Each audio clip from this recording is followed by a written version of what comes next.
चालतं चालतं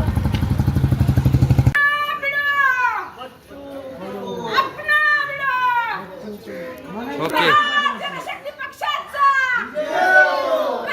जनशक्ती पक्षाचा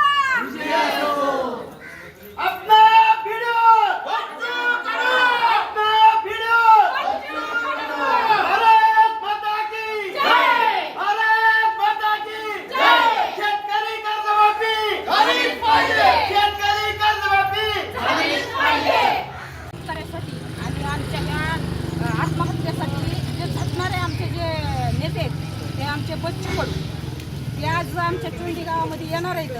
तर ह्या 6 लाख शेतकऱ्यांच्या ज्या आत्महत्या झाल्यात ह्या सरकारचं काही डोळं उघडलेलं नाहीत. त्याच्यासाठी सरकारला जागा करण्यासाठी आज अहिल्याबाईच्या ह्या होळकरच्या पुण्यभूमीमध्ये आमचं ही बच्चू कडू येणार आहे आणि ह्या आत्महत्या थांबल्याच पाहिजेत आणि ह्या आमच्या ह्या महिलांना त्याची काहीतरी मानधन काहीतरी त्याचा सरकारचं काहीतरी मिळलं पाहिजे.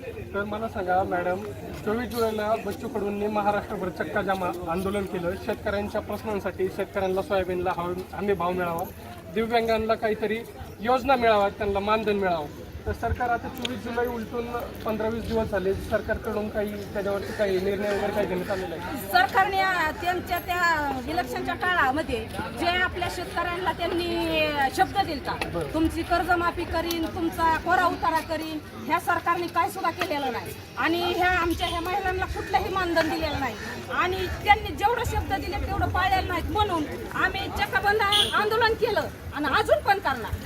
तर मला सांगा, आता 1 रुपयात पीक कर्ज म्हणजे योजना भेटली, 1 रुपयात तुम्हाला तुम्ही फॉर्म भरायचे, पीक कर्जाचे, तुम्हाला शासनाकडून मदत मिळायची.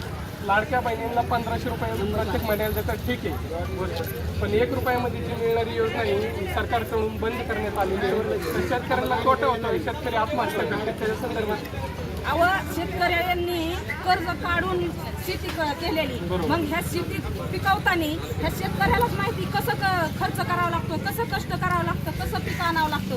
मग ही जर शेतकऱ्याची जाण नसेल ह्या सरकारला, तर ह्या सरकारला सुद्धा जाग आणायची जाण आमची प्रहारची आहे. आता गेली महिनाभर झालंय बच्चू कडून